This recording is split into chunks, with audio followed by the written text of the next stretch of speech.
Okay, welcome to the Hoboken Historical Museum. It's a beautiful day in Hoboken. We are here live and we're streaming also. And I have to make a few apologies because on the live stream via Facebook, YouTube, and Twitter on the museum's pages, the sound might be a little weak, but just hang in there because we're working. Okay, it's time to get started. The name of this show is Street Corner Talking, and the name came from, it was a brainchild of Joel Lewis, and I believe it's the name of a Savoy Brown album, and Savoy Brown was a band in the 1960s, and he just said that would be a good name for it, because the idea behind the show is this.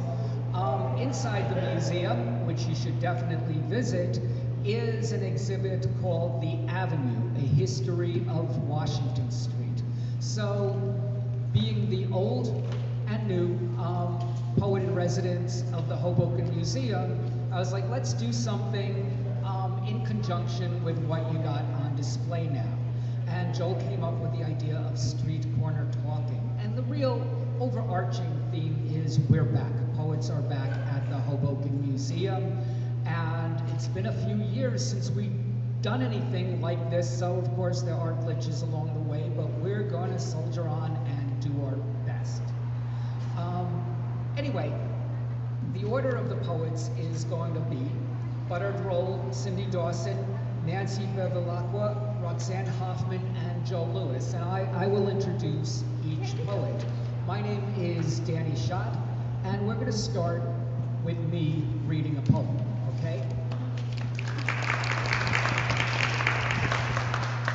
I think you're supposed to clap after I read it. Unless you really hate it, then you can just look at me in stunned silence. Anyway, this was written a few months ago. It's called Languish, or 3 Moods in 3 Hours. 1. Sometimes you don't want to go out. What's there to do, really? There are only 2 roads out of town, and your feet know them by heart. You visited the stores on the avenue repeatedly and worry the help will think you have no life, which is true, but you prefer they not come to that conclusion just yet. Your car is tired of driving to the same places, the supermarket, Home Depot, your sister's group home. The dogs on the street don't acknowledge your existence. The geese and goslings are not scared of you, and neither is that gang of boys riding chopped bikes past without notice. Almost all relationships have become long-distance affairs, and we know what happens to them. You gaze at everyone and everything, and are somewhat amazed that gaze has become a dirty word. 2. Funerals are not that important. You've curated your funeral for the past 30 years down to the set list, the guest list, and who gets to read a poem. What's important is the sense of loss felt by those you've left behind. You're a romantic at heart, passing your hours with what-ifs, should-haves, and why-nots. You have finally come to understand nobody's as happy as they are on Facebook. Nobody's as angry as they are on Twitter. Nobody's as beautiful as they are on Instagram. Everyone's as desperate as they seem. 3. You don't ask for much. A walk through Central Park on a sunny day, sharing a bottle of wine with friends at an outdoor cafe, Jacob deGrom throwing strikes against the Braves, orchestra seats for a new Tom Stoppard play, new pathways of thought as you continue to age, no more envy of Instagram poets' accolades, fresh declarations of love graffitied on the Palisades, this goddamn imposter syndrome to fade away, recognizing the bewildered smile on a lost friend's face. Thank you.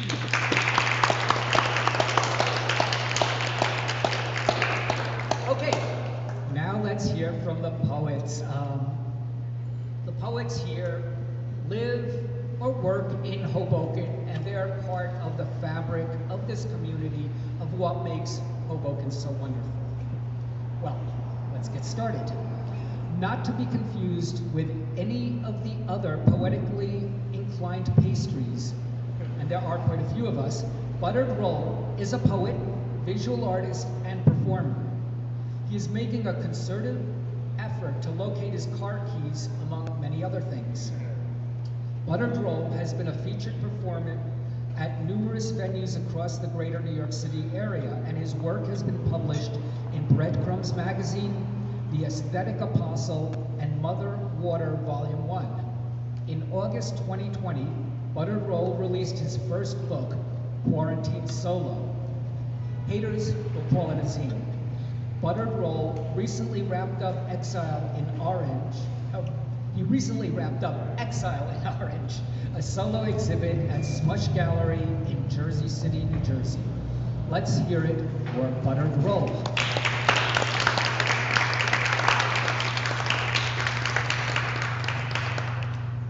What's up? Hey. Can everyone hear me? Can you hear me?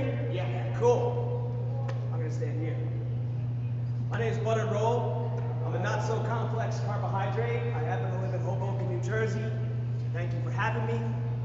Thank you for your presence of mind. I'm going to read some poetry. This first one is called Instructions on How to Die Trying. Subtitle, There's More Than Enough Dark Matter in the Universe. Open up a brand new notebook file, a blank page, bereft of preconceived notions of which way is down. Drop format.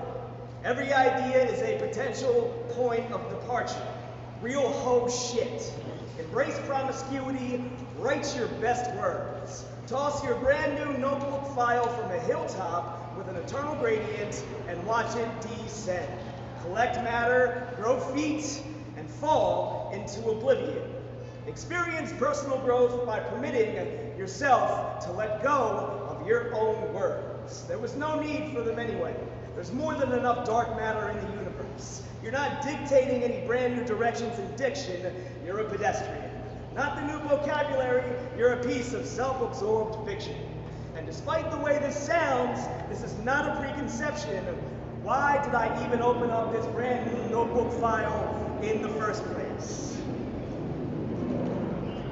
Yeah, I've been in Hoboken for about, I want to say like 14 years or so. I'm not sure if that makes me a Hobokenite or not, but what I do know is that when I was walking over here, I stopped at Benny's, I got a slice of Benny's, and then I walked over here without getting anything on my shirt, which is an amazing accomplishment. And if I do, yes, please, round of applause. We should, recognize greatness when it's in front of us, or whatever. This is called Automatic. Automatic mantequilla. Without a thought, so not so abnormal. Words with a vacancy. Desert hotel signage. Cartoonish pink Dino floaty in the over-chlorinated cable television. I can see for miles from my ground floor $53 window. Seated on a twin size. Combination lock suitcase. Subplot in a naive noir. Lambing the long way away from the mustache and the polyester suit. Blue-collar hands breathe luck in love pursuits. Between the ears, like a vacant lot, is Automatic mantequilla.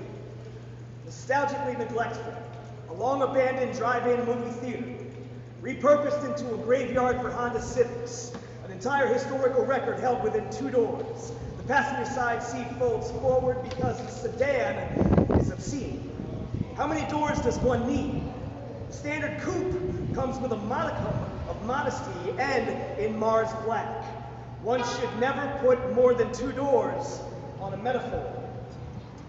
We're going to go straight from there into the table of contents, to be read in no particular order. All of the information immediately. 2, Bustelo, nervous breakdown size. 3, highly contagious cosmic confusion. 4, the vicious cycle of reusable dishes. 5, sirens.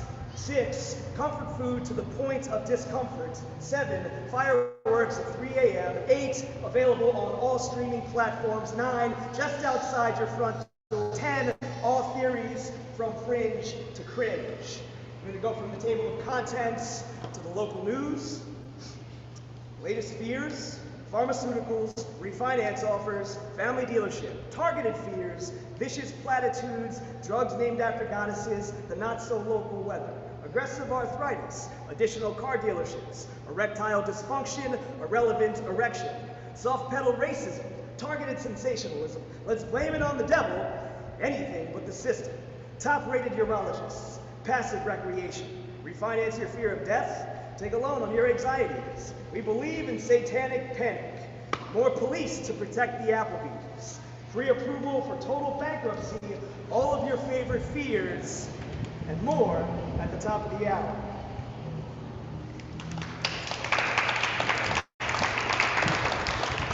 Thank you. Thank you for having me. Thank you to Danny for inviting me. This one is about Hoboken. It's called Baby Babylon on the Henry Hudson. Friday, payday, 9:45-ish, and Washington Street already has sewage behind its ears. A zombie Miley Cyrus on a disco wrecking ball. Recklessness is airborne. So is the HPV. JK. Dick stacked, Snapchat, bottle service at the bus stop. Diplo is driving the 126, and he's got dinosaur cocaine coming from the exhaust pipe. Barely even standing room. Asses to elbows to balls of stress in every seat. The long commute home. We made it through another week.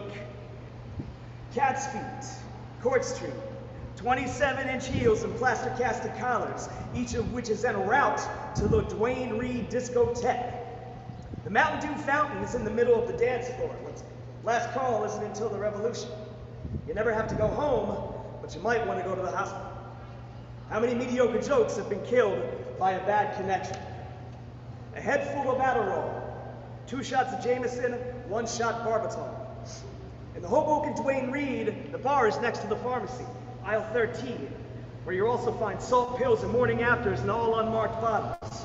Hubert Selby is now urinating into the Mountain Dew fountain, and it's not even midnight. He's just finished his shift at Hot Topic, and he really wants to meet your parents. Cross town, Betsy DeVos is busy pre-gaming for the Dwayne Reed discotheque. She just burnt down the Hoboken homeless shelter while she was pounding hard seltzer. The DJ at the Dwayne Reed discotheque has hardwired 2 jackhammers into a MacBook Pro. Mr. Selby is still miscreating into the Mountain Dew fountain. The DJ is playing Bon Jovi's entire catalog at 300 beats per minute. Bleeding from the ears goes great with that outfit. The screaming starts at closing time, when the lights go on. Partygoers are now craving pizza. Post-party negotiations take place over a slice of pepperoni. I'll have a slice with extra desperation. Pools of crocodile tears have formed at the feet of the pizza line. The water mains need a safe word. Hubert Selby rhapsodizes from a nearby rooftop as St. Saturday drives into town via the viaduct. The orgy travels back to Mount Olympus. Strollers reclaim the sidewalks as the sun hits the surface. St. Saturday finds a parking spot, pulls a guitar case from the back seat, walks to the waterfront, and belts out Redemption's song for the love of yet another first light. Thanks.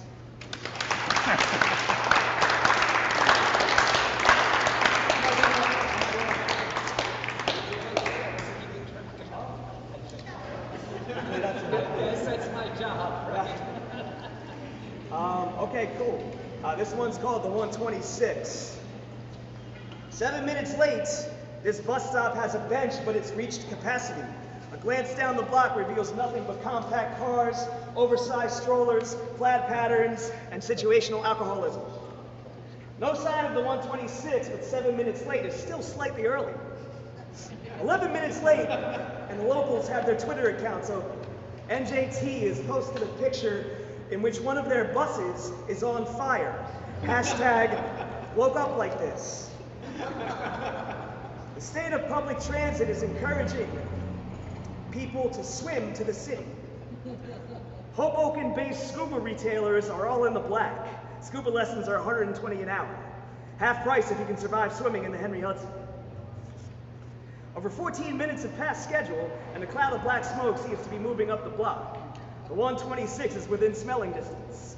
The locals scramble towards the uptown edge of the bench. And by the time the bus takes off, there's only been one casualty. He tried to pay with quarters. About 16 minutes past schedule, and just on time, the 126 is a Patagonia-sponsored tossed salad of asses and elbows, a full contact sport. The driver makes an extra hard left on 14th, and now I'm engaged to marry the passenger next to me. Cthulhu is a Hoboken resident. He lives in one of the swanky uptown potholes. He's a crossing guard during the school year. He throws a worried glance at the 126 as it barrels past his pothole. 27 minutes past scheduled arrival time, almost late, the bus driver uses the intercom to say the following. Attention passengers, this is a reminder that space and time are both constructs. The Lincoln Tunnel is an interdimensional wormhole. Please keep your breathing to a minimum as we pass through it. A proper 31 minutes past schedule, a few minutes late, the Port Authority is in sight. The scent of asbestos fills the air, crashing into the gate. The screeching brakes drown out the screaming. The doors are open, and it's benedictions to the Most High. People calling their mothers. One man was FaceTiming with his golden retriever. An enthusiastic chorus of "Goddamn the bus driver" broke out, and asses in the elbows piled down the steps and into the city. Thanks.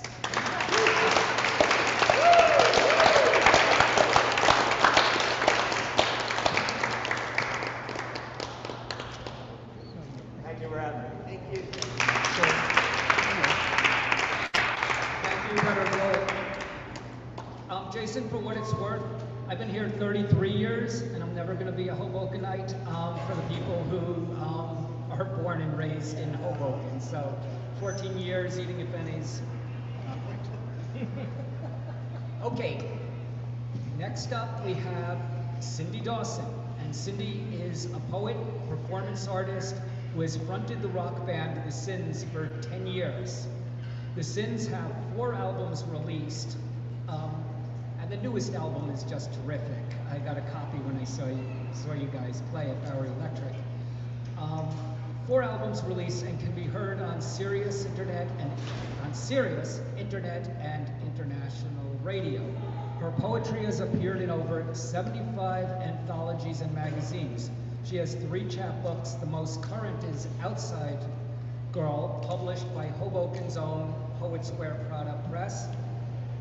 Cindy has performed internationally as a poet, often accompanied by a backing band of musicians, and has 2 CDs of spoken word released, Inside of Outside with Jerome Parker Wells, a Brunswick guy, and one which accompanied her book. She's often also accompanied by Henry Sides.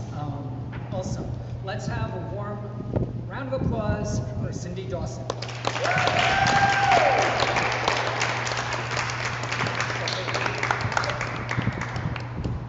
Thank you. Hello. Let me know if I'm not loud enough. I tend to be too loud most of the time.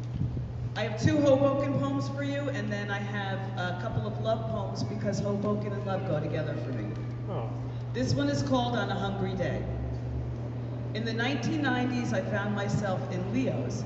If you don't know Leo's, just know that the jukebox played one thing, Frank Sinatra. While the kitchen danced to sultry swinging smells, Italian sauce and garlic. Waitresses yelled at you if you didn't finish your food. What's the matter with you? You gonna waste a good meal, they'd screech, their face full of disgust and a touch of delight. I asked, why is the jukebox all Sinatra? Well, answered my motherly server, is there anyone else from Hoboken singing that pasta goes with? She had a point. I'd heard all the stories, and I declined to repeat them. It is never good to disrespect the dead, and Sinatra put Hoboken on the map. Not to discount on the waterfront and baseball, but after paying my bill, I head over to East LA, where my friend tends bar. It's a smallish but pretty cool spot with super good margaritas. The streets are busy with people my age, looking for love or just to hook up. Remember, we are hungry for life. Once we settle, marry, have children, we will run for the burbs and put our Hoboken chapter away. Later, something funny happens. Hookups and marriages. Brownstones renovated into first home purchases. When babies come, no one wants to leave. Baby groups formed. Mommy and Me classes opened. Parks improved and became crowded with squeaky carriages carrying babies of every ethnicity when Hoboken came to a complete standstill. Later, I gave birth at St. Mary's on the 4th floor during the blizzard of '96. I taught her to walk in one of those parks and changed her diapers on pool tables in the pubs we worked in. My daughter grew up in the pub we eventually acquired. She was 5 when we painted its dirty walls, using a clean roller to pretend she was painting with us. At 16, she performed at our pub's Christmas party, playing songs on her guitar, singing. And now, at 25, she's eating at Leo's, drinking at our pub with her friends and playing her guitar on the pier. One night she told me that she'd eaten at an Italian place where nothing but Frank Sinatra played on the jukebox. She said the waitress yelled at her to finish her spaghetti. Her friends were all looking for love or hookups. The streets were teeming with people her age. The coolest little city in the world, they said, if only they could afford to live there. That's right. I can't afford to live there. Okay. This one is called The First Time I Went to Hoboken, and I'm not going to say how long ago that was. It was pretty long ago. The first time I went to Hoboken, I pulled my pocketbook close to my side, walked with 10 eyes up a street that looked half like a war zone, half like someone's teenage face, pocked and pimpled. My recall of sense only seems to remember pizza. But I'm sure I ate German food. My high school boyfriend's mother bought a brownstone for $5,000. She gutted and salvaged the entire 3 floors. I am sure today it's worth at least $3 million, and it didn't smell anything like pizza. Years later, after I moved to Jersey City, Grant Street, and the old Whittier House mansion, where the mayor once lived, someone told me, go to Hoboken for nightlife. My roommates and I were in our 20s. We wanted frozen drinks, sexy boys, rock and roll music, and long-haired rockers. So we ended up in East LA eating Mexican food, woozy on the margaritas. Many a second, hour, week, time spent in Hoboken's cafes, high on caffeine and gossip, lunches with friends, dining on Cuban, Lebanese, Irish breakfast, and the scent of pine rising from floorboards of old pubs. I met the man who would father my child in London, but he fell in love with Hoboken. Made a decision to return one day, make a life in its pubs and cobblestones and coffee air, and he did. He worked the bars on streets just beginning to unfold from sleep. When live music began to escape from open doors and giggly girls, I changed my baby's diapers on pool tables, as I said in the last one. In the year of 2000, we finally met our future, opening the doors to a filthy old pub with a greenhouse in the rear, whose bathrooms and walls begged full renovation. We scrubbed, demoed, painted for weeks. My 4-year-old daughter sat on the bar top playing fishy with my lips. Success was not inevitable. If we failed, we'd have nothing to fall back on. But Hoboken is the waterfront sailor that wins the war. It's the contender on the docks that never lost. The years passed and weddings took place, babies were born. When you walked into our pub, you might walk out with your future secured. We hosted parade committees, political events, comedy nights, cancer benefits. We showcased rock school kids, street festivals, made a garden during COVID while struggling just to save the rest. When I stepped into Hoboken in my teens, afraid of crime and abandoned brownstones, I never knew that I was already standing in my second home, where my family would find its way to send my daughter to college, buy the first home in our families. I would walk next door for real French pastries, visit rock stars across the street where vintage guitars gleamed like contenders in a glass sunlit window. We were there with ash-covered men who drank silently watching the news on 9/11. We were there for flyers begging for sightings of their loved ones. Abandoned bicycles still locked to bike racks 5 years later at the entrance to the PATH train. We were there to help pick up Sandy's destruction, find photo albums floating in the sewage. Old, always flooding Hoboken, with no parking and useless stop signs on every corner. Heaven, hell, or Hoboken? How many soldiers landed on its docks before their journey to hell, hoping to return after World War II to Hoboken heaven? I have always loved you, like a comfy old shirt you just can't part with, but love the feel of it on your skin.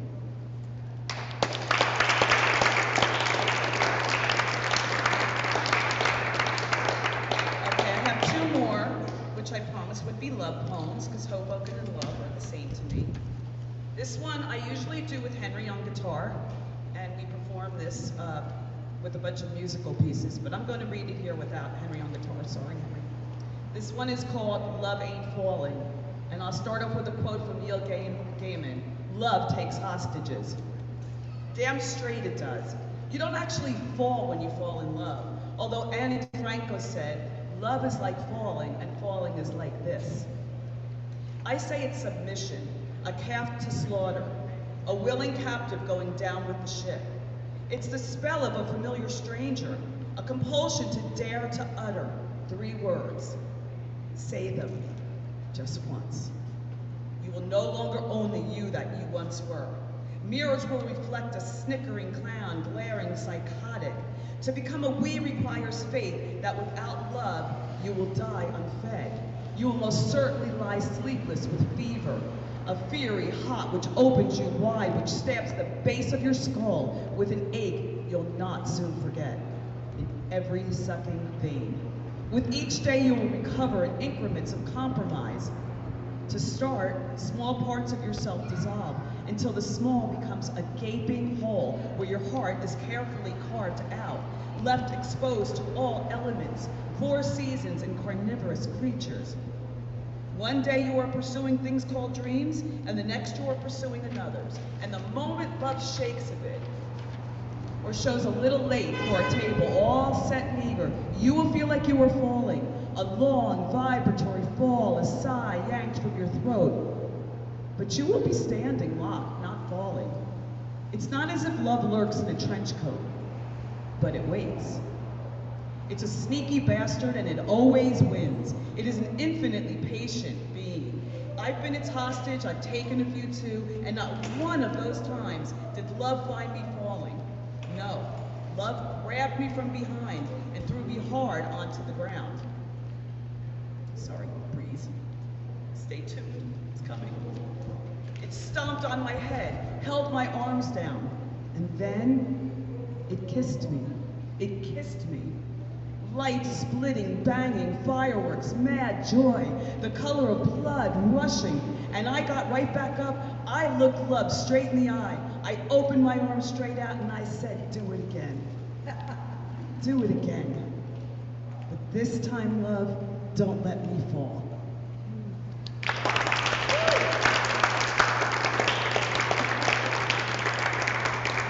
And this one was actually inspired by a movie I saw with Frank Sinatra. This is called Love in Movies.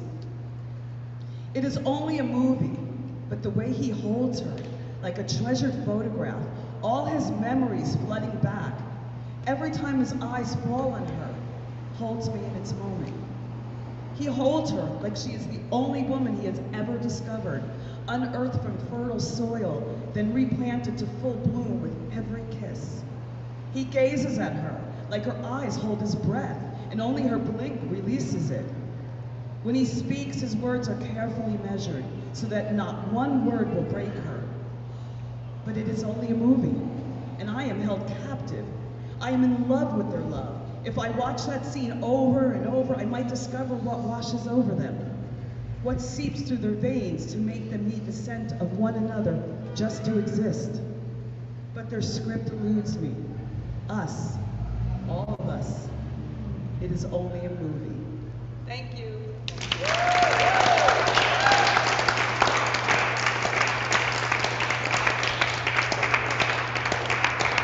Thank you, Cindy. That was wonderful. You know, I was talking before about what makes a Hobokenite. I imagine being born in St. Mary Hospital makes you a Hobokenite. I know at least one person here who's a true Hobokenite. I am not. But I also think serving the best pint of Guinness in Hoboken makes you a true Hobokenite. And that would be Cindy at Mullet. I paid him to do that. Nancy Bevilacqua first saw Hoboken in about 1987 when she was enrolled in the MA program in creative writing at NYU. It was love at first brass rail Weissbier. She soon moved into the back room at Maxwell's and apartments all over town. She has worked as a caseworker, counselor for people with AIDS and the homeless, and later as a freelance travel writer. Her poems have been published in the journals West Branch, Prelude, Tupelo Quarterly, Whiskey Island, Juked, Up the Staircase Quarterly, and others. She is once again living in Hoboken with no plans to ever move anywhere else with her son Sandro, who is studying composition and film scoring at Berklee College of Music, and her dog, I'm going to mispronounce it, Naima, who studies various scents on the Hoboken sidewalks. Let's hear it for Nancy Bevilacqua.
Manhattan was a cavity, a drainage in the flow of what they had expected from it free to move out if they only had the wherewithal, the kind of guidance that one needs to flee.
some years ago, before you told me, I was too drunk to know what star it was. Do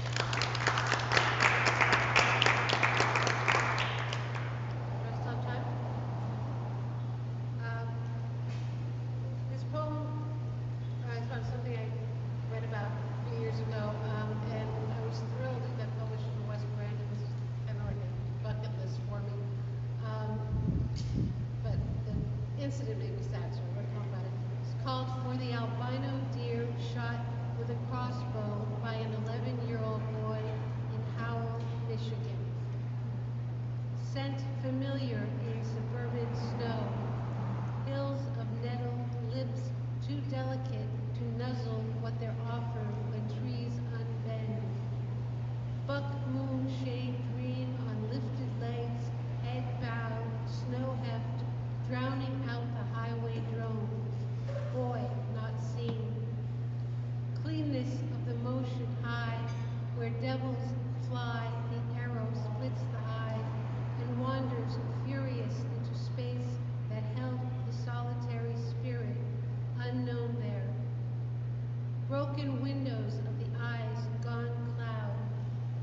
The child, his mouth, his eyes determined he would carry out the kill, force the genesis of will, and in the city where my love was born unnoticed, 1947, with legs that set him out upon the frozen world, his tracks along a deer's route going south. Trophies for the kindest kills. Where do the ravaged hunted close their tired eyes to joy? Trap is always set. They will have their heaven early.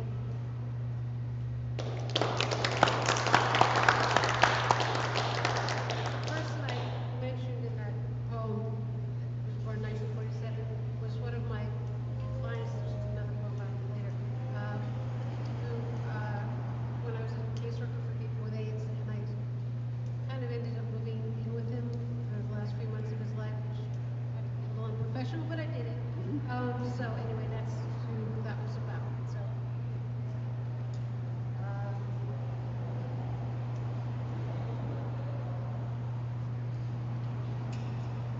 these two are actually about him, and they're also included in a memoir that I published called Holding Breath, a memoir of AIDS wildfire days.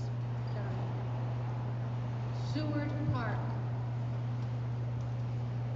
I should say the last two are my Hoboken poems. This isn't specifically about Hoboken, but when I say I needed to go home, I needed to go home to Hoboken. That's where it is.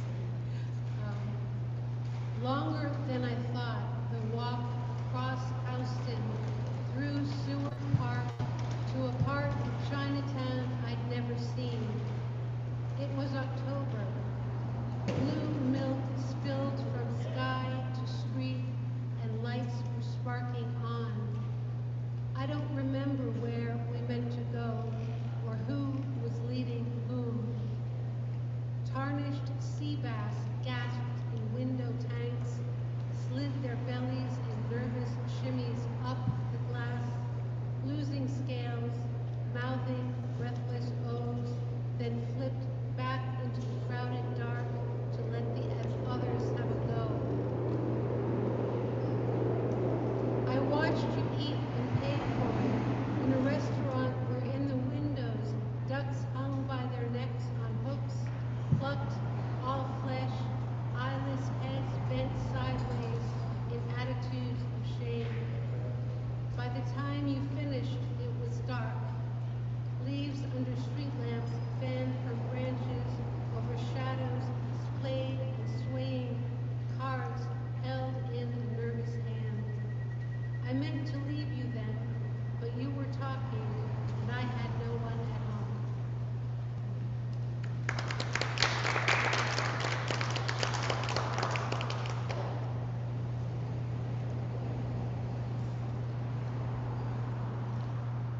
This is also about him.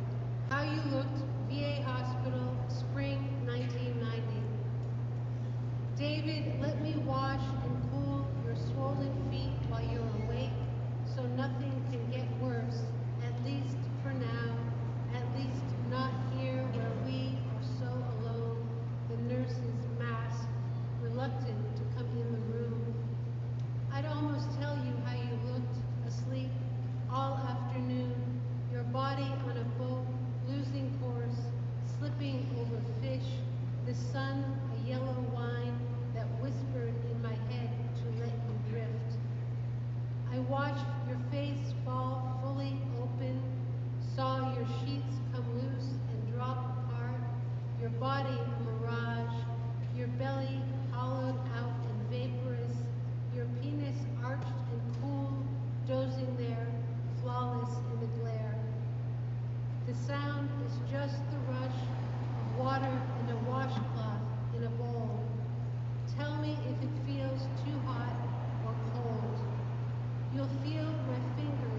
that was great.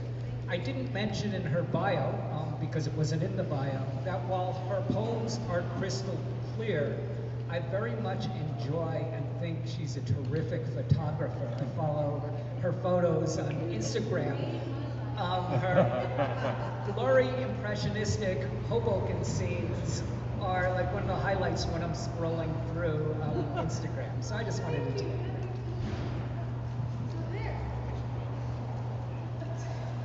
Okay, Roxanne Hoffman runs the literary press Poets Wear Prada out of Hoboken with Jack Cooper. Her words can be found in cyberspace, the Indie Feed Performance Poetry Channel, Archive, Pedestal Magazine, New Verse News, and set to music, David Morneau's love songs, On the Silver Screen, 2005 indie flick Love and the Vampire, and of course in print. The Bandana Republic, a literary anthology by gang members and their affiliates, which was published by Soft Skull Press. It All Changed in an Instant, more 6-word memoirs by writers famous and obscure, which is a Harper Perennial book. Her elegiac poem, In Loving Memory, illustrated by Edward Odwood, was released as a chapbook in 2011. Their second collaboration, The Little Entomologist, was published in 2018. Let's hear it for Hoboken's own Roxanne Hoffman.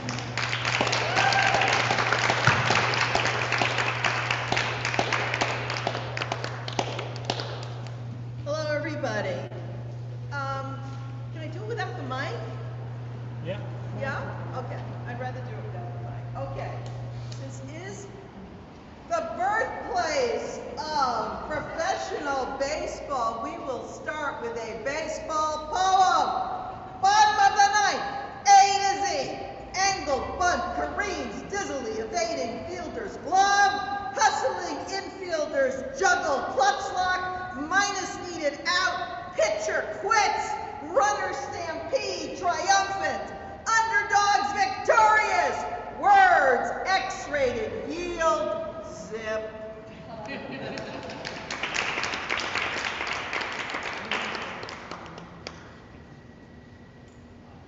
There goes a firefly, a blinking light in the night sky. He dances solo, flashing his hello. When another light comes by, there they go blinking, leaving me thinking of you. When will the sparks fly? When will the smoke rise? Please light my flame of love.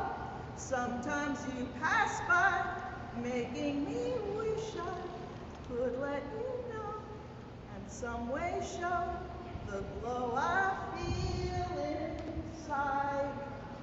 I watch you from our window, your back to me, seated on the stoop steps, hunched over a cigarette, absorbed in thoughts as you draw me in, releasing rings of smoke that rise and dissipate in the wind.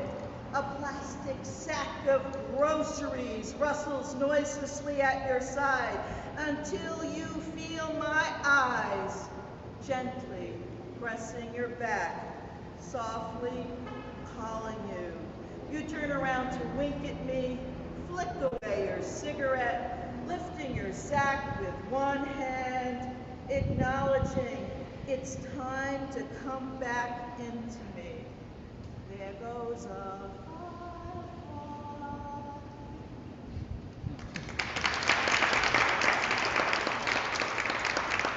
And since this town is so much about music,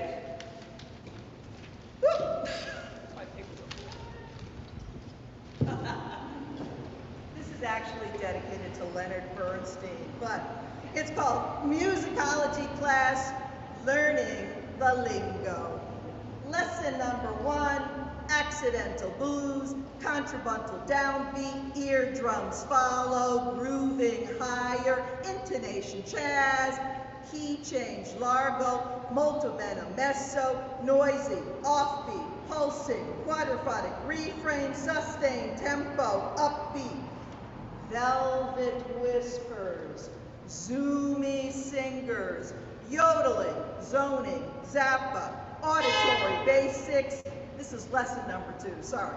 Auditory basics, chord change, drum beats, elevated, funky, guitar hissing, instrumental jingle, jangle, calliope, lilting, measured, number, opus, presto, quietly resting, syncopated trumpets, understated volume, wind chimes, xylophones, yin yang, yin quin, zoning, zooming, zoot zoot.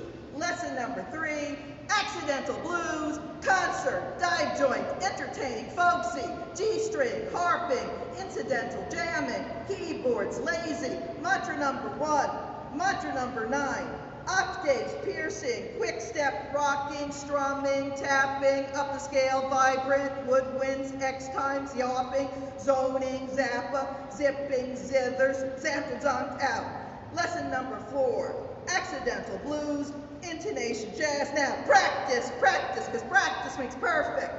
Music lesson over. This is the finale. That means the end. Over and out. Thank you, Mr. Dawson.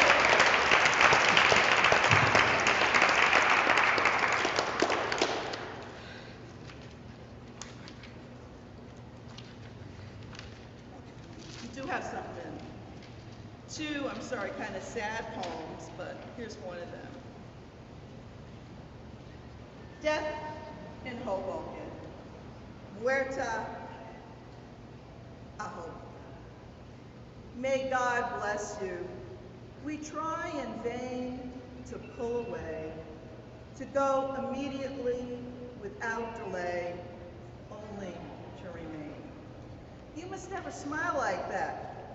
Whatever may lie ahead, you must never smile like that to anyone. This great paradox.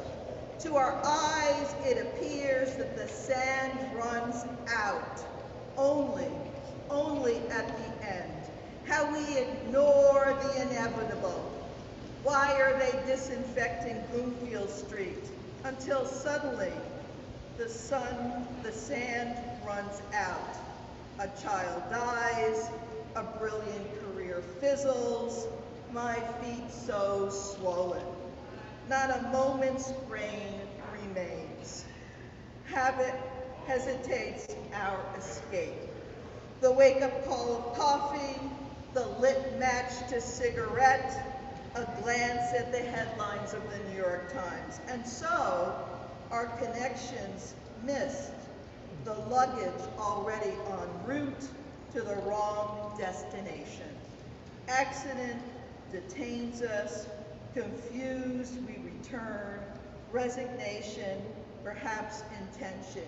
You magnificent swindler, your music is stillborn and you are unmasked, wrestled to the ground, face held down till we eat the sand, then freed, still shaking, we wade alone, take one last look back before outstretching a hand.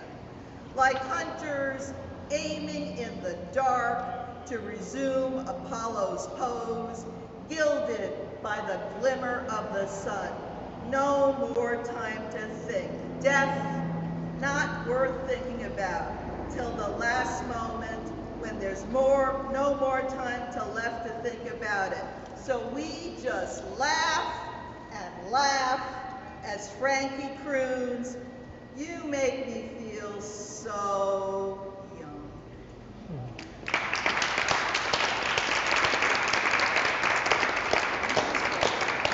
I know it's not Valentine's Day, but it's kind of Valentine's Day every day in Hoboken. It's Valentine's Day. My neighbor is wearing his heart on his door. Scarlet and sequins and a bit off kilter. I know what you're thinking, but he's not. He's just showing off his sensitive side to his girlfriend.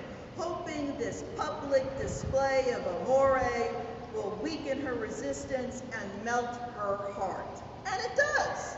She takes the bait, spotting his heart on the door while passing, scarlet and sequined and a bit off kilter, on her way to, oh heck, she forgot. She finds herself humming as she sprints up the steps to the top of his stoop, taking a moment to straighten out his heart before reaching to buzz his doorbell, the way she might someday smooth a lock of his unruly hair or coax a piece of lint from his navy blue peacoat, or just its collar after she kisses him good morning on his way to work, still on tiptoes and in her nightgown. It's Valentine's Day, and my neighbor is waiting, his heart strung on a swinging door, scarlet and sequined and a bit off kilter, not unlike the man it belongs to, or that of the woman he's longing to date.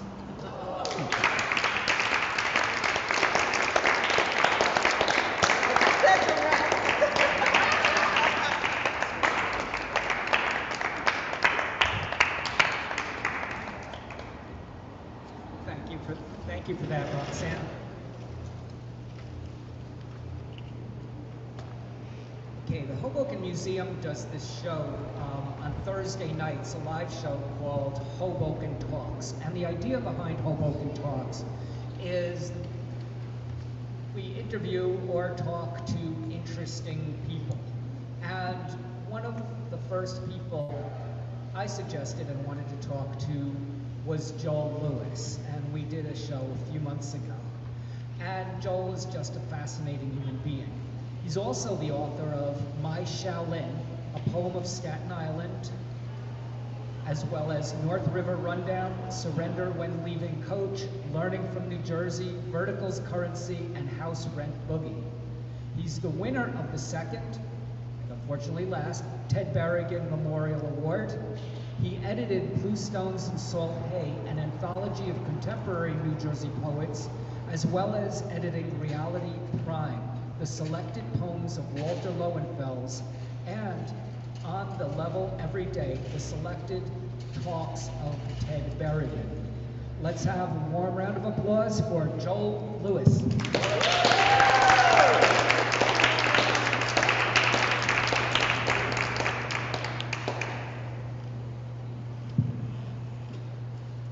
Well, I'm normally associated with being a poet of New Jersey, but for this set, this is local beyond local, because every poem that piece I'm doing is about Washington Street. Okay. None of it's two Hoboken poems. I'm doing the whole bit. Use the mic. Use the mic.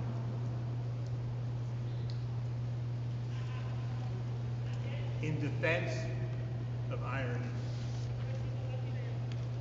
Fog-layered Washington Street, Wednesday a.m. rush hour. 5 New Jersey Transit buses zip past, deadheading to Jersey City. The glowing, not in service destination mocks the impatient bus shelter queue.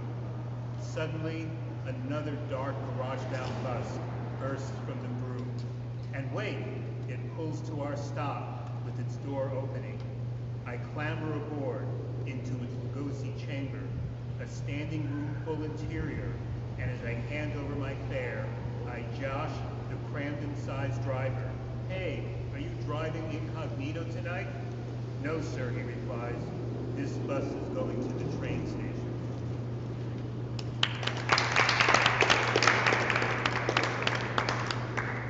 And this is probably my earliest Washington Street poem. It's set in 79 because it really depicts Washington Street at night as just empty, nothing,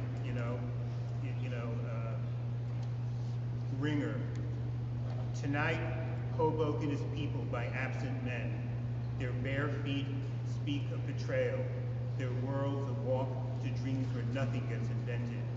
I hear a pocket of 30 cents paradiddle my thigh. That sum will birth me into Manhattan's bagel counters. friends who are now asleep. Taming construction delays me on wide, silent Washington Street as the cafe's anodized pots reflect the blooms of the forget.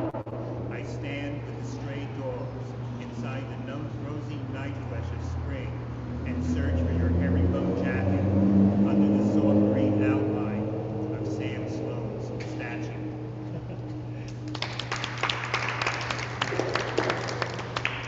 And for younger folks, 30 cents was what it took to get into the PATH train. For many years, actually, it stood from 66 to about the early 80s, it was 30 cents, which when I used to run reading series, you could coax people over, to come to Hoboken. And I lived on Washington Street, 7th and Washington, when I first, the Blimpies #1 was across the street, dressed like an egg.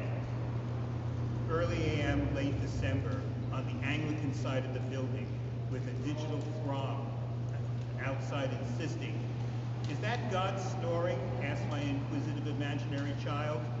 "No, dear," I tell her. "God is a 24/7 entity, just like the White Castle." Sandy sleeps through the oscillations, gently snoring an occitan, and I'm more attached to old-school urban noise, like the mad joy of the New Jersey Transit bus deadheading to the Greenville garage, or the far-off whistle of the Suffering train, filled not with succotash or catfish, but mostly drained salarymen headed to New York's suburban fringe. I sleep against that drum, then rising to click on Morning Joe's Gas Fest. 4 people senselessly gunned down overnight in a public space. The TV nation exhales, assured that there are no known links to terrorist groups. I opt out and reset the alarm clock for a quick dream of small-sided dollars dog paddling in Overpeck Creek.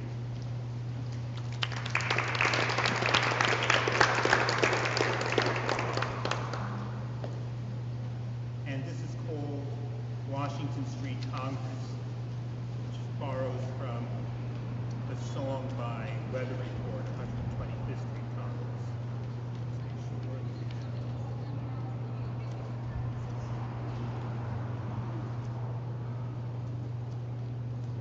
And it's in memory of the poet Ted Greenwald. Don't hand me your cultish aesthetics. No more talk about the election forever. That bus has sunk deep into the asphalt. I can't talk about Gramsci and the social today. You see, my laundromat has shuttered. Goodbye, absentee Belarusian owner and her tattooed crew of Latinas. Natalia, it took me 6 years to finally get the pun you placed in the name of your spin cycle hermitage. Wash on wash. And here I am, staring into a shadow box filled with idle machines. I pause at the papered-over Mexican restaurant that we love but suddenly shut down. The owner of the next-door Phenomenon Cafe speaks with a hush about money problems. It was a family who worked extra hard, but not hard enough to beat down the money from boredom. But back in '82, this space was the Unicorn, a bookstore, cafe, gallery, and I ran readings on alternate Mondays, and one evening you came out to read, Crossing the Hudson, in your version of Ancestral Immigrant Passage. It exhausted you. You needed a Marlboro before you could go on. Who were you reading with? Probably some local guy with a serious face. Disillusion is also an illusion? Did you say that? You had trouble reading your poems with the art opening upstairs in full commotion. There are some sick people carrying on too much tonight, you muttered, before cutting your set short. You signed my commuter-battered copy of Common Sense. You didn't look forward to the eastbound return to Cocoon, Manhattan, though I assured you twice that the Hudson tubes ran all night. So I won't get stuck here?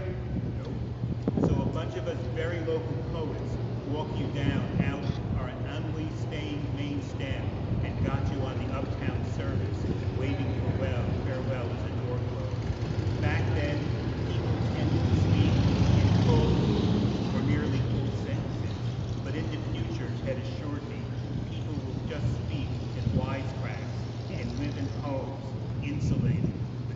Toast.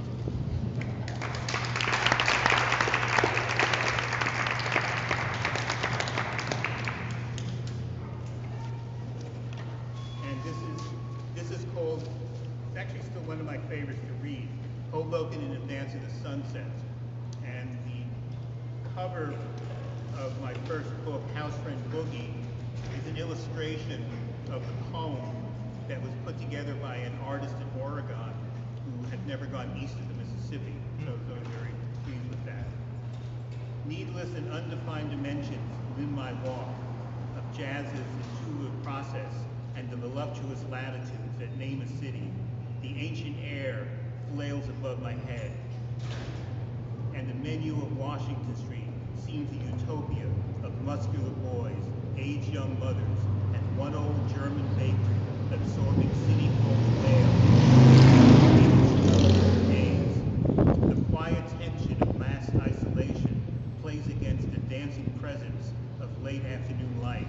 The street lights change in chronic order, and a blue domino pizza wagon burns rubber out towards the lowlands of Frank Sinatra Drive as my thoughts swerve towards my funhouse reflection in an old woman's glasses. A mind steps out the scenery, memory dubbed in the dialogue. The city goes outside its history, its soundtrack within the radios of a teenage nation. The resurfaced brownstones are walls of origin and re-entry, and behind their walls a river, organized water with one idea. Twilight creeps above the Yardley's neon, boosted by Linden's fierce petroleum Scirocco.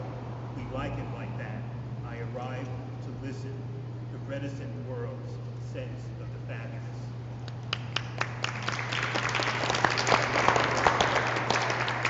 And I will close with a prose piece, which is about Hoboken's bookstores, memories of bookstores past.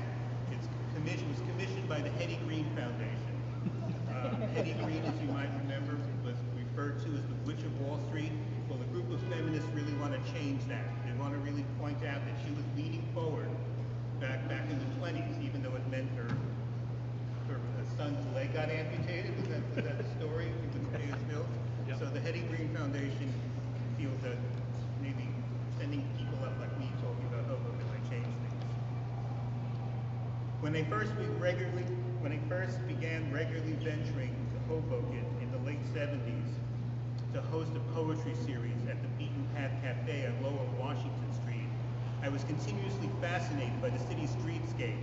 As the 21 West New York bus I rode on crossed the city line, a sign appeared to warn me, Hoboken is a nuclear-free zone. I was really glad I left that warhead back home in North Bergen. Is that sign still up there? Yeah, I think so. Okay, so keep your warheads home. I always wondered what went on at 14th Street's Philippine Desiccated Coconut Corporation.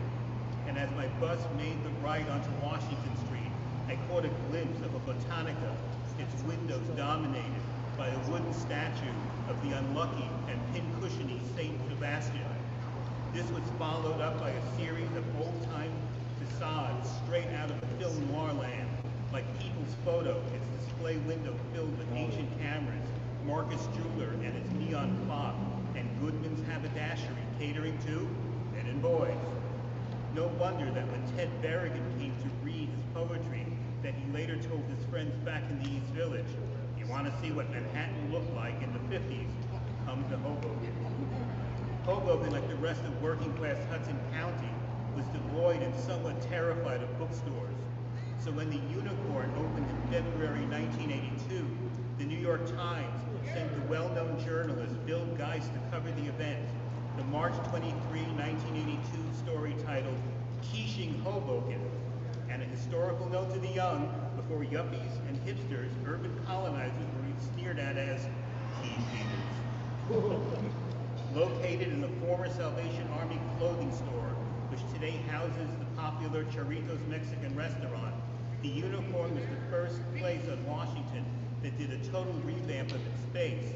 The late Lynn Spencer and her two partners had installed a cafe in the back that indeed had quiche on the menu, and a well-curated bookstore up front, An interior staircase was installed to convert the second floor into an art gallery. Although locals like Viola Gunderson, 69, would stare inside and exclaim, "I've never seen anything like this before," the newer residents, many of whom were gentrified out of the West Village in Chelsea, flocked to the Unicorn, whose big titles were computer books, as the PC era was just getting underway. Lynn let me set up poetry readings, and I featured local poets and nationally known writers like Ted Greenwald and Maureen Owen. Alas, the three partners of the Unicorn could not work things out among them, and then the store closed around 86, 87. Just as the Unicorn was shipping the last of their Keith Lorraines and Wheels of Brie to the local food pantry, a new bookstore opened a few stores south. Rogers and Cogswell was founded by two married couples who had all worked together at the Barnes & Noble Annex in Manhattan. If the Unicorn's vibe was like the old Upper West Side bookshops like Endicott's, Rogers and Cogswell was akin to New Morning Books on Spring Street, back when Soho was filled with artists and galleries. Local artists built their store's bookshelves, and the store became a hangout for the artists, writers, and musicians who were still a strong presence in the community. In 1990, the store became Blackwater Books when one of the couples, David Cogswell and Elena Skye, a writer and a musician respectively, became sole owners. Outside of a fresh coat of tomato red paint, the bookstore continued its role as a community center for the arts community. Poetry readings, in-store music performances by the likes of Freedy Johnston, and film screenings were regular events in addition to art shows. The store's inventory preferenced Florence books, CDs that featured the bands that played Maxwell, political tracks, and a product called Anti-Establishments, which was found by the cash register. Unlike New Morning Books, which was underwritten by the publisher of the Stoner's Talmud, High Times magazine, Blackwater Books was always a marginal operation. An August '94 New York Times article, "A bookstore that has become a city's cultural crossroads," offered columns worth of free publicity for the bookstore. But the piece ominously ends with the news that Barnes & Noble was beginning construction of a store at the foot of Washington Street that could be completed just in time for Christmas shopping. Blackwater was soon enveloped in the Stygian storm of corporate bookmongering and closed in 1995. Although it was common among the independent book dealers and their loyal clients to view Barnes & Noble as a sort of Godzilla with a coffee bar during the chain's heyday, the current specter of monolith Amazon makes most think kindly of this slowly fading chain, sort of like a favorite uncle in a memory loss facility.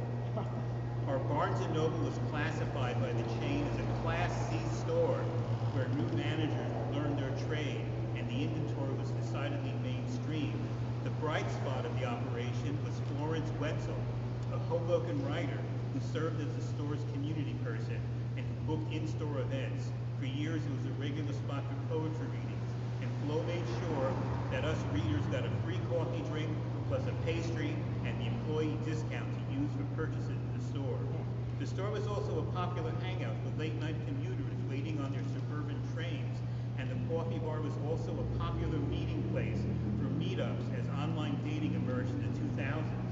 Sadly, comfortable chairs and endless in-store magazine browsing was no watch against the brick-and-mortar eating Moloch that spaceman Jeff Bezos set upon the earth.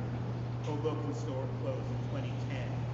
My only experience working in a bookstore occurred in '97 when I signed on for a part-time gig at Hoboken Books, the used books emporium nearly opposite my apartment. I got to know the owner, Doug, as I was selling off my collection of critical theory, Marxist texts, and other volumes that no longer fit a one-bedroom apartment.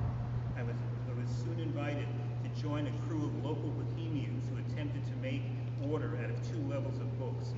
I quickly realized that selling books to Doug was not the same as working for him, as he seemed part of that hoplite of irritable and difficult owners of hopeless retail ventures, comic book shops, indie record stores, rubber stamp places, and the most damned of all, the used bookstore. Our core customers were the grad students who settled in town at the time, often working on their dissertations. Some were former students of my Rutgers had a great selection of rare and hard-to-find books. I remember a copy of 1960s An African Treasury with a lengthy inscription in ink to the then president of Ghana, Kwame Nkrumah, by the anthology's editor, Langston Hughes. Whoa. How did that book find its way into a basement in Hoboken? The development of Bibliofind, an online site geared to used booksellers, and now the basis of the Amazon Marketplace, who was dubbed to end its retail presence around 1999. Symposium picked up the role of local bouquiniste when it opened on Willow in 2001. By 2004, it moved to its current location at 510 Washington. It is run as a non-profit, and the store's inventory sourced by donations and more collectible items sold through Amazon Marketplace. Symposia is a true community center, hosting everything from puppet shows to writing workshops. Nowadays, its bookstalls seem intertwined with COVID-era outdoor dining tables around it. The store is popular with folks looking for a beach read to bring with them to the shore.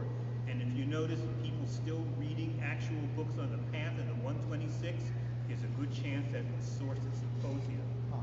The most mysterious of Hoboken bookstores is one that never existed. I had come back on Sunday from a trip upstate to visit family, and was on my way to the long-vanished Boston Chicken, for what else? El Pollo de Boston. And as I was passing the storefront that once housed the Unicorn, I realized it was once again a bookstore. Although it was closed, the window was filled with a sophisticated collection of books ranging from Alicia Ostricher's Writing Like a Woman, Walter Benjamin's Moscow Diary, and Louis Zukowski's monumental poem A. Had some wealthy patron decided, what's money after all? And decided to open a fancy bookstore in Hoboken when all others had failed?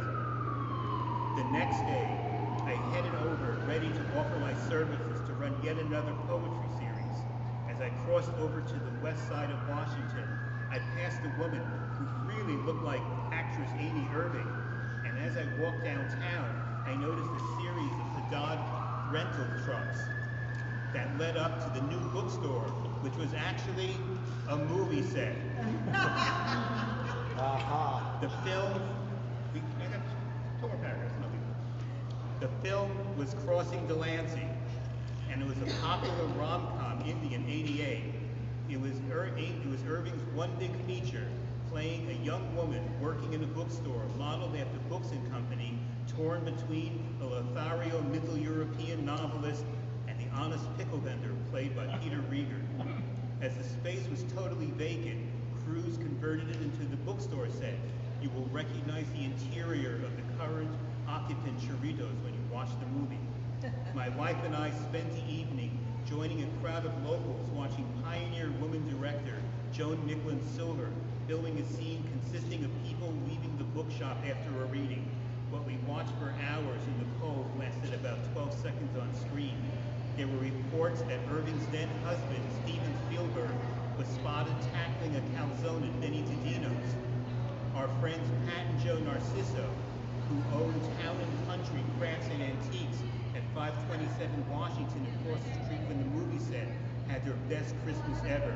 The shooting crew crossed Washington and virtually emptied the store, doing their last-minute gift buy. By the new year, the bookstore had vanished, leaving behind an empty space with the realtor sign pasted onto the window.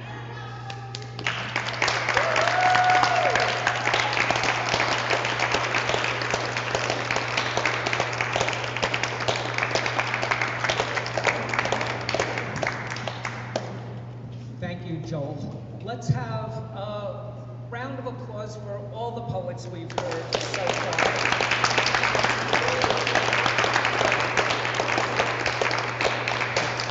Poets, stick around for a minute because I do have something for you. Let me end this with a poem, very short poem. After the Deluge, Part 21. We joined the neighbors in the street at 1 a.m., glasses of whiskey in hand, soaking wet, sore from bailing the torrents rushing into our basement. These once-in-a-lifetime weather events have become a way of life around here. We clink our glasses in the rain to a better tomorrow, to a better tomorrow. Thank you. Thank you, Hoboken Historical